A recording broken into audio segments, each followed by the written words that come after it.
queridos irmãos da Sociedade Espírita Paulo de Tarso. Que a paz e o amor de Jesus nos envolva a todos, trazendo muito amor, muita fé, muita esperança a todos os nossos corações. Hoje nós vamos conversar um pouco sobre um tema muito importante na vida de todos nós. É o tema Em Busca da Felicidade. Como isso se dá ao longo de todo o tempo, da nossa história, da humanidade, da nossa realidade. Como é essa busca da felicidade que todos nós queremos, essa felicidade plena, permanente em nossos corações. Vamos conversar um pouquinho sobre isso. Se nós formos diretamente no Evangelho, capítulo 5, nós vamos encontrar o seguinte texto: a felicidade não é deste mundo. Nem a riqueza, nem o poder, nem mesmo a juventude são condições essenciais à felicidade. Os espíritos não podem aspirar à completa felicidade enquanto não se tenham tornado puros. É mediante as diversas existências corpóreas que os espíritos se vão melhorando, pouco a pouco, de suas imperfeições. Ou seja, o Evangelho nos mostra que a felicidade está extremamente vinculada à questão da perfeição, da busca da sua melhoria, dos conhecimentos, do amor, de realmente nós buscarmos eliminar as nossas imperfeições. E é claro que o mundo atual ainda comporta muitas irregularidades, muitas imperfeições, ainda nós estamos nos libertando dos nossos erros, corrigindo os caminhos, aprendendo a amar, aprendendo a fazer paz dentro de nós e ao nosso derredor. E é óbvio então que essa felicidade plena, constante, permanente nas nossas vidas é uma conquista mais à frente, mas ela se dá justamente nesse momento pelo aprendizado que nós estamos fazendo nas nossas vidas atualmente. Então essa experiência atual, ela é riquíssima, ela é fundamental para a nossa própria vida. É claro que Jesus não nos deixou sem um roteiro. Sem dúvida nenhuma, Jesus veio para nos libertar, para trazer a boa nova, para nos dar a direção nas nossas existências, para nós buscarmos a felicidade. E o grande caminho, o grande ensinamento que Jesus nos deixou é amar ao próximo como a si mesmo e a Deus sobre todas as coisas. A lei de amor é a lei de felicidade. Ela nos proporciona esse crescimento, essa harmonia, essa plenitude que nós podemos amar mesmo sem sendo amados e nós seremos felizes. Nós podemos muitas vezes receber a ingratidão, a zombaria, o desprezo, mas nós estamos plenos da nossa consciência, das nossas responsabilidades e fazemos porque sabemos que é o certo. Fazemos porque amamos ao próximo. E isso nos dá essa felicidade interior que se irradia como um sol ao redor de todas as pessoas. É claro que é importante então nós percebermos que a felicidade depende de nós. Depende dos nossos conteúdos, depende dos nossos valores interiores. E aí tem algumas perguntas importantes para a gente fazer a respeito disso. Você já se perguntou o que seria esse seu momento de felicidade? Quando é que você se sente feliz realmente? E ele depende mais dos outros ou mais de você? Quando você é feliz? E a resposta todos nós vamos ter para essas perguntas, com um conteúdo mais interior ou menos interior, mais voltado ao exterior, mas nós já temos resposta para essas questões.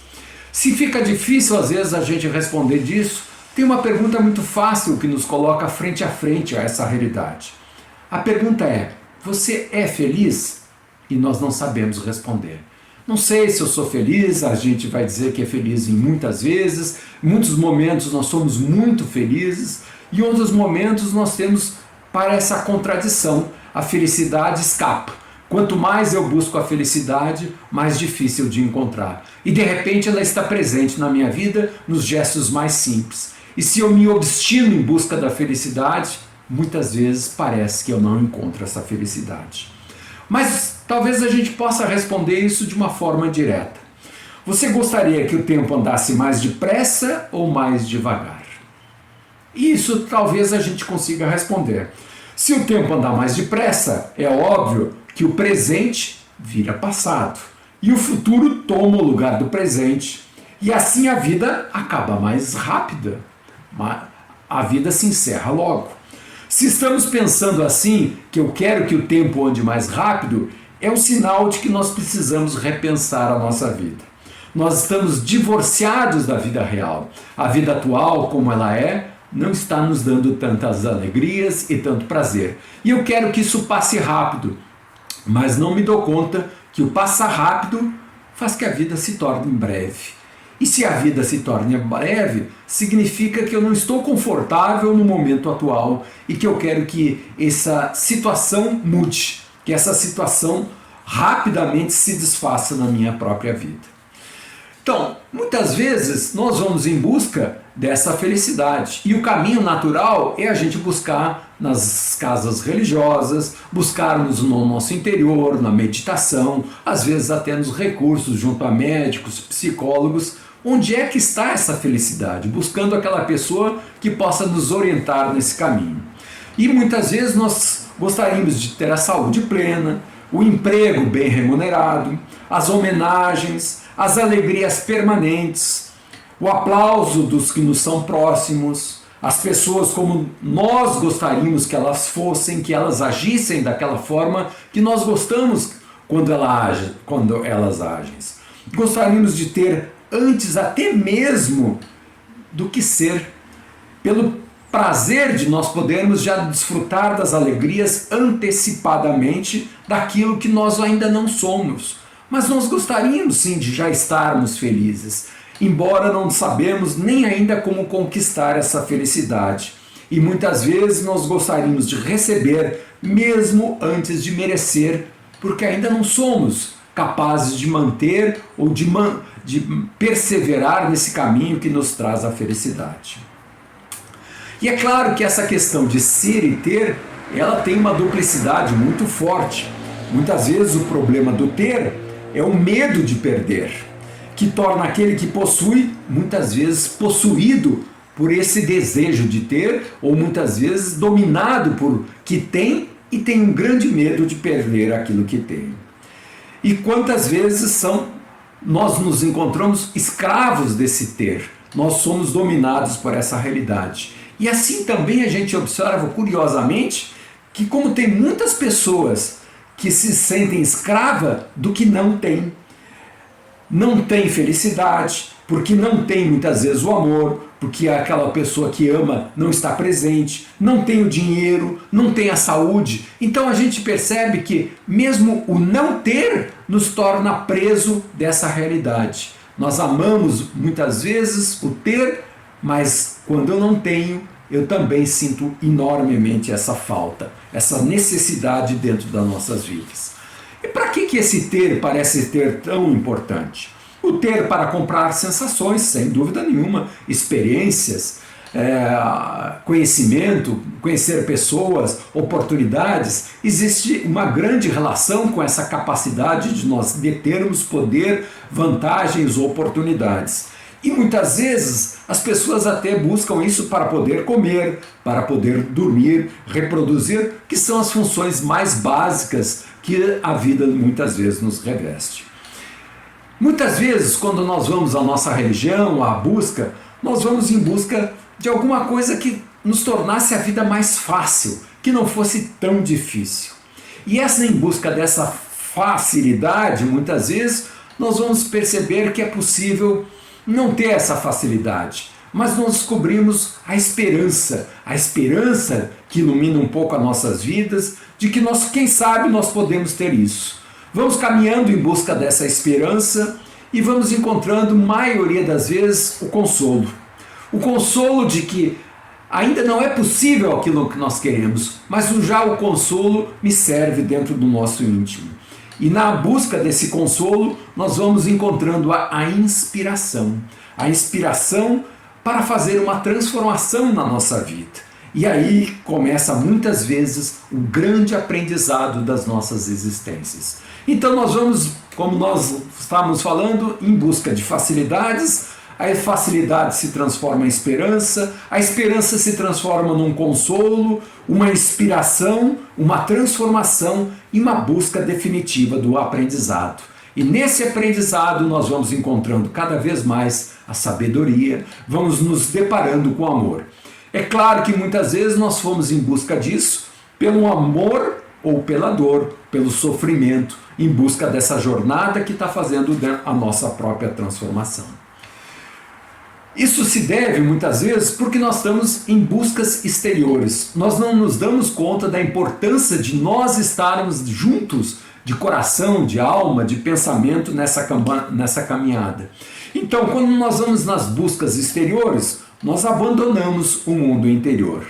Nós não podemos preencher com coisas o que não é de coisas. Nós não podemos preencher de outras pessoas aquilo que não são as outras pessoas que podem nos dar.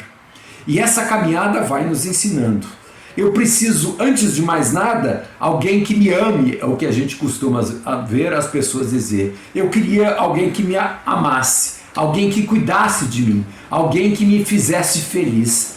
Quando mesmo nem nós ainda sabemos o que desejamos, nem nós ainda conseguimos nos amar plenamente, nem nós ainda cuidamos plenamente das nossas necessidades, do nosso interior, do nosso inconsciente, daquilo que nos faz falta. E eu desejo, de certa forma, transferir essa responsabilidade para outras pessoas. Então, a vida mostra a necessidade, antes de mais nada, de nós nos encontrarmos a nós mesmos. Desde a antiguidade, o homem tem a necessidade de ser feliz e ele tem uma busca insaciável, né? Nessas coisas, nessas buscas exteriores, nessas buscas interiores. Se nós formos lá na antiguidade, Platão já definia que o homem é um ser desejante. Ele deseja continuamente. E o desejo nada mais é do que a vontade do que nós não temos ainda. Eu desejo aquilo que eu não tenho. É a busca que nos faz falta, daquilo que nos faz falta. Queremos o que não temos, queremos o que não somos, queremos o que não conseguimos, queremos mesmo aquilo que nós ainda não sabemos, mas nós desejamos. E geralmente acontece que quando nós conquistamos o que não temos, nós nos satisfazemos e já passamos a ter novos desejos. Isso é bem simples para a gente entender. Imagina que nós estamos com muita sede e eu vou em busca dessa sede para saciar essa sede. Quando eu sacio essa sede, eu estou pleno. Mas isso já não me torna mais feliz, porque aquilo que eu tenho já não me causa mais tanta satisfação. Eu nem sequer consigo pensar que eu vou sentir sede de novo. E essa questão da sede já não me é mais importante. Eu já vou em busca de novas necessidades, porque o ser humano é o ser desejante. E aí nós temos criações de novas necessidades. Eu vou ser feliz quando eu me casar. Eu vou ser feliz quando eu tiver uma casa. Eu vou ser feliz quando eu tiver filhos. Eu vou ser feliz quando eu tiver netos. Mas tudo que eu já tenho já não me causa mais aquela satisfação inicial que me causava. E muitas vezes eu até esqueço isso e já começo a me sentir infeliz. Porque essa busca contínua, insaciável do mundo exterior para satisfazer as necessidades do mundo exterior está presente no nosso íntimo. E nós vamos ter que trabalhar essas mudanças interiores para nós buscarmos essa felicidade. Isso se dá no pensamento de Platão, já explicando essas realidades, 350 anos antes de Cristo. Se nós formos um pouco mais recentes, mas não tão recentes assim, para a época de Sêneca, que era um filósofo estoico romano, praticamente de 4 anos antes de Cristo até 65 anos depois de Cristo, ele ensinava que a felicidade é uma questão interna. A felicidade é uma questão interna. Não tem a ver com as coisas externas, nem com pessoas, nem com cidades, nem com patrimônio. Ela depende sim das tuas decisões, das tuas escolhas, das coisas que você decidiu viver, das coisas que estão sob o teu controle. Porque na vida nós não temos controle sobre tudo. E essa passagem também encontra-se até presente no pensamento de Paulo de Tarso, que dizia: o bem que eu quero fazer eu não faço, o mal que eu não desejo fazer, esse sim eu faço. Mostrando que até as escolhas que dependem de nós, eu muitas vezes não consigo realizar. Sêneca nos diz que a felicidade se constrói através da virtude, da razão, da moderação e da harmonia com o teu ser interior. É feliz aquele que se conhece e busca a perfeição de ser o que é a sua natureza criada em nós por Deus. Ou seja, aquele que vive em plenitude o seu interior, que busca se realizar com perfeição a cada dia, sintonizado com a sua natureza, sintonizado com aquilo que Deus lhe criou dentro do seu íntimo, esse sim começa a encontrar a felicidade. Se nós olharmos um filósofo mais recente, Nietzsche, que viveu até o ano de 1900, ele dizia assim: existe uma necessidade de reconciliação com o real e com o mundo, com a aceitação integral da vida e do destino humano, mesmo em seus aspectos mais cruéis e dolorosos. A certeza de que a vida só será boa se conseguirmos amar o real como ele é, sem escapar para o passado ou para o futuro, ou seja, sem a nostalgia do passado e sem a ansiedade do futuro. Nós percebemos então que a felicidade é um atributo da vida. A felicidade está presente na vida, assim como também está presente o seu aspecto antagônico, contrário, contraditório a ela. Ou seja, a ideia da infelicidade também está presente na vida, com as suas misérias, com as tristezas, o encontro com o mundo como ele é. A felicidade contém nela o seu contrário, e a sua tristeza está presente nessa construção. Na visão espírita, são as provações, são as necessidades de aprendizado que muitas vezes se mostram como momentos difíceis da nossa vida.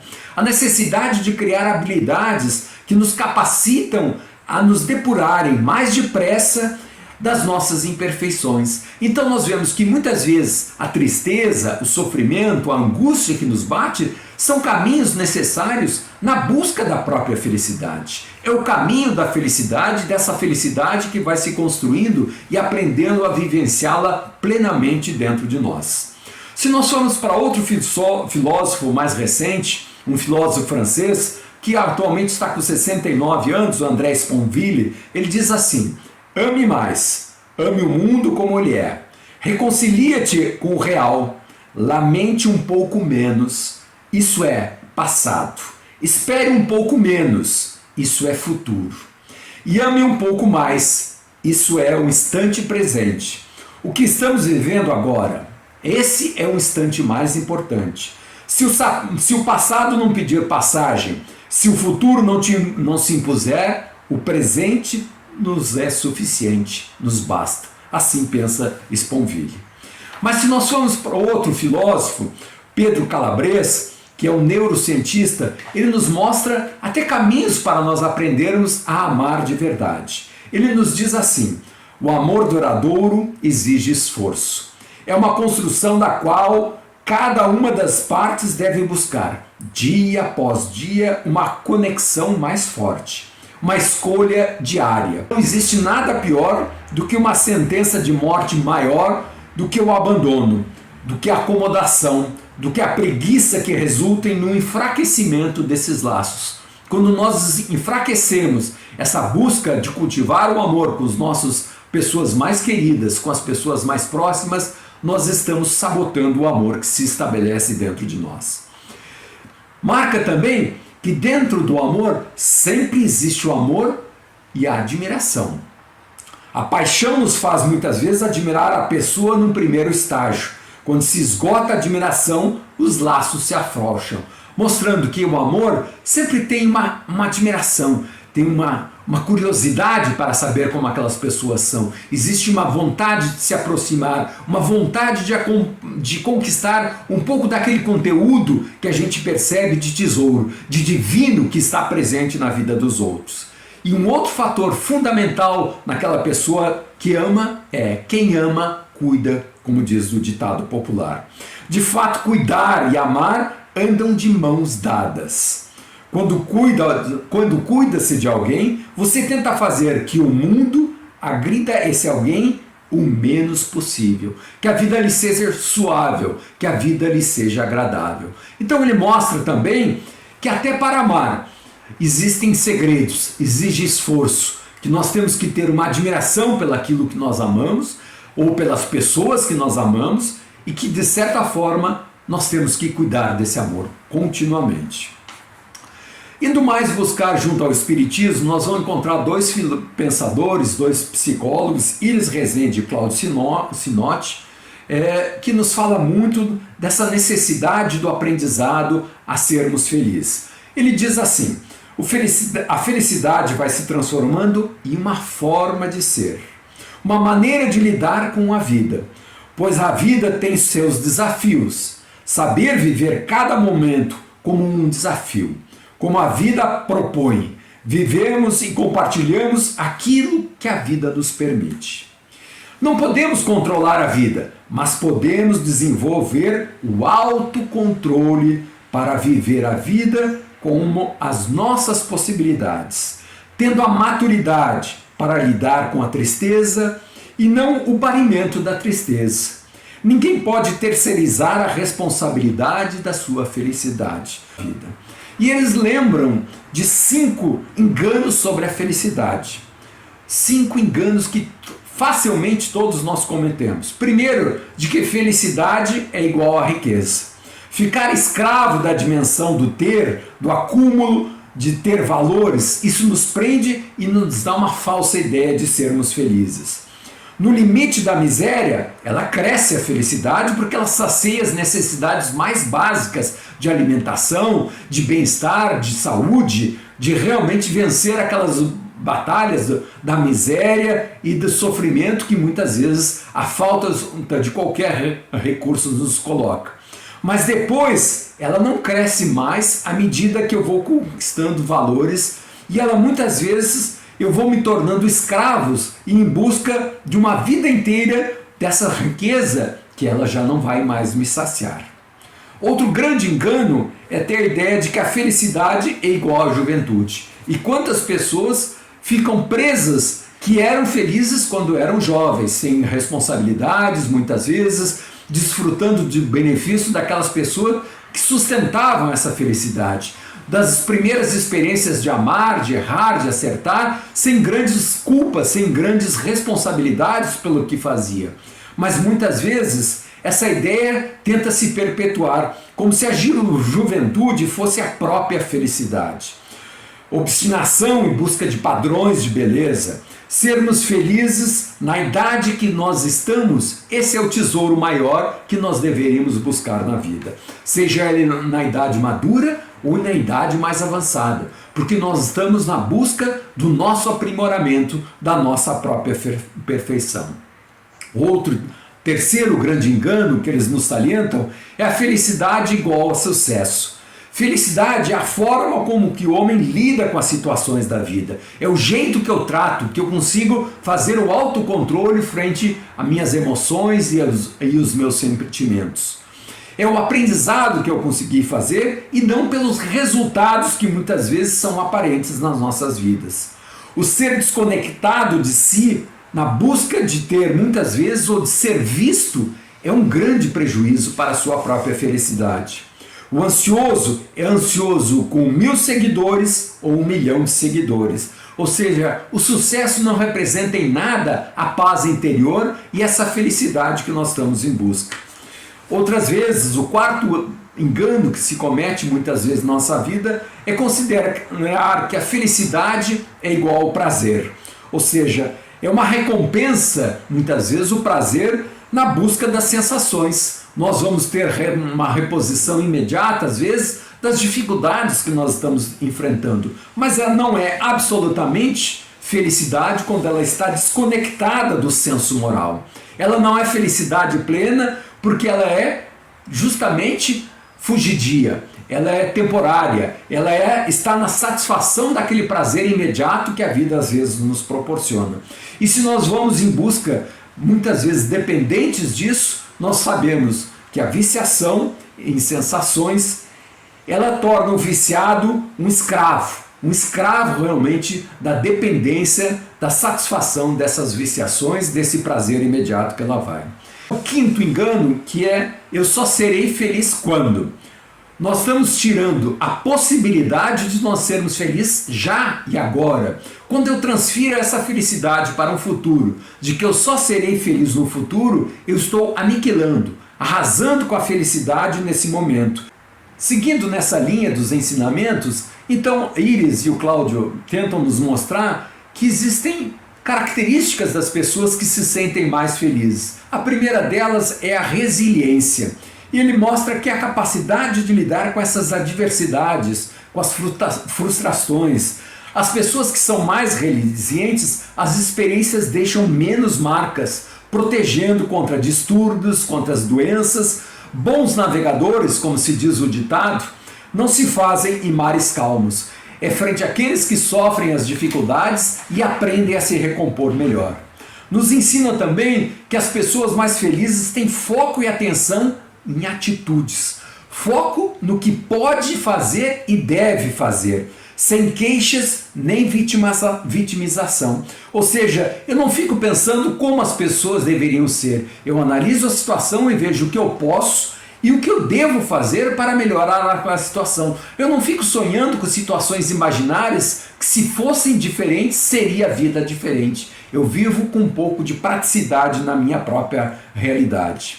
Outra questão é um otimismo realista. Aquelas pessoas mais felizes, elas conseguem ver um lado bom das pessoas e das coisas e das situações. Não é um otimismo permanente, mas conseguem tentar enxergar as oportunidades, o para que aquela situação se faz presente na nossa vida. Conseguem enxergar também o bem nas situações mais difíceis.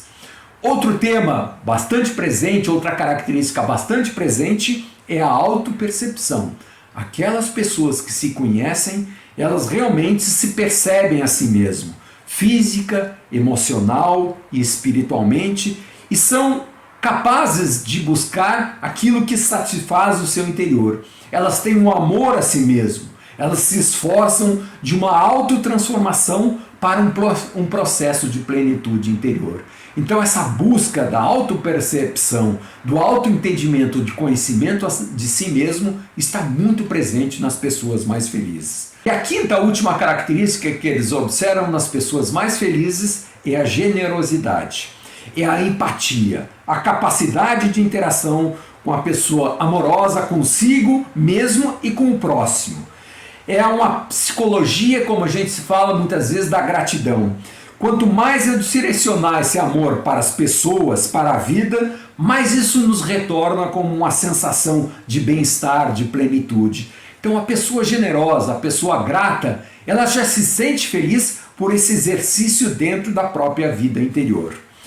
Então, nós temos que entender que mesmo com momentos de intenso, difíceis, que muitas vezes nós não estamos felizes com as situações que nós tomamos, essas situações erradas ou não as mais favoráveis, elas não nos definem o nosso ser interior. Que nós podemos fazer uma releitura daquele erro, daquela percepção errada que estávamos no momento e transformar os momentos que não fomos tão felizes ou até que fomos infelizes numa capacidade diferente de resiliência, de autotransformação, de autoconhecimento, de foco em atenção, em atitude e revisitar esses resultados e ter um olhar novo, um olhar que nos dê sentido, que nos dê força, que nos dê esperança para sermos uma pessoa nova.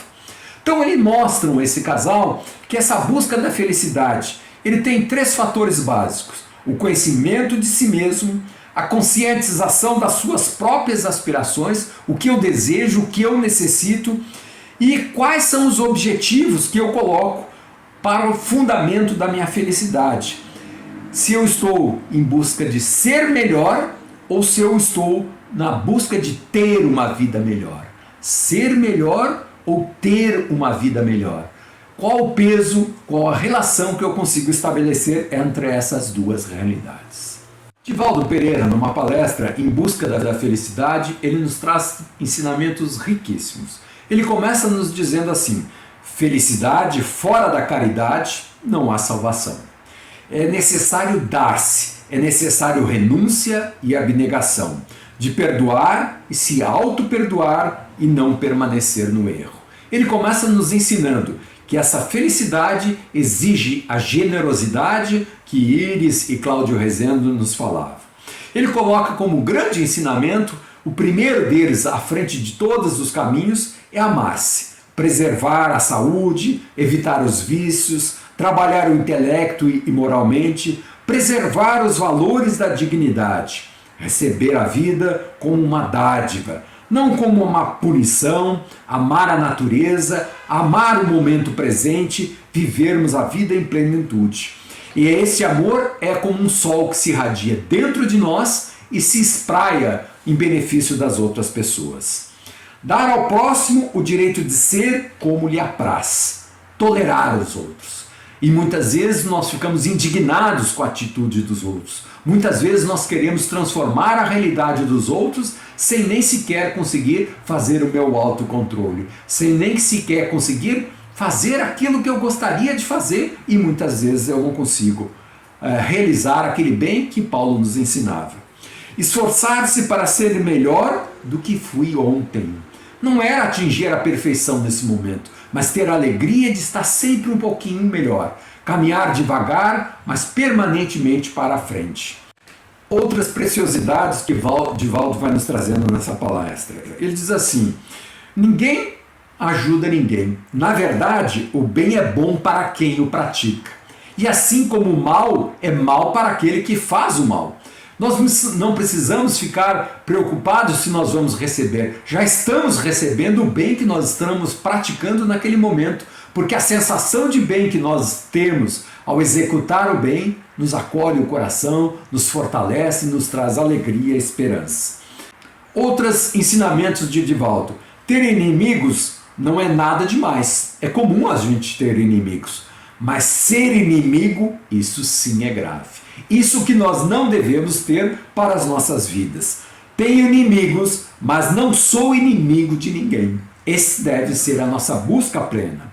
O Evangelho de Jesus é o código de ética para a felicidade. O Evangelho de Jesus é o código de ética para a felicidade. Começamos dizendo que Jesus tinha um caminho a ensinar, e o caminho é o Evangelho dele. É a vida dele, são os exemplos e as experiências que ele nos legou. Não é importante ter ou não ter, é importante ser. Ser pacífico, ser generoso, ser fraterno, ser caridoso. A proposta da felicidade é fazer ao outro o que gostaríamos que nos fizessem. Esse é o caminho para a nossa busca da felicidade. Outra colocação que ele traz é parar de encontrar motivos externos para suas dores, encontrando-lhes as causas íntimas dentro de si mesmo. Em cada um está a cura dos seus males. É dentro de nós que nós vamos encontrar, espelhado na vida, as situações que nós temos que corrigir. É ali que nós temos que fazer as nossas experimentações e transformar o nosso íntimo. Todo o Evangelho se resume no amor a si, ao próximo e a Deus. E o melhor remédio para o ser humano é o próprio ser humano. E o amor é o remédio de potência mais alta. Isso nos ensinava Paracelso no passado. O melhor remédio para o ser humano é o próprio ser humano. Ou seja, o momento aqui e agora é o momento mais importante para as nossas vidas, para trabalharmos essa nossa busca da felicidade. Assim, encerrando, nós gostaríamos de lembrar os ensinamentos de Jesus. Se há mais alegria em dar que em receber, há mais felicidade em servir do que ser servido. Quem serve, prossegue. Quem realiza o bem do próximo, constrói caminhos, constrói experiência, constrói felicidade dentro do seu coração. Que a paz e o amor de Jesus permaneçam conosco. Muito obrigado.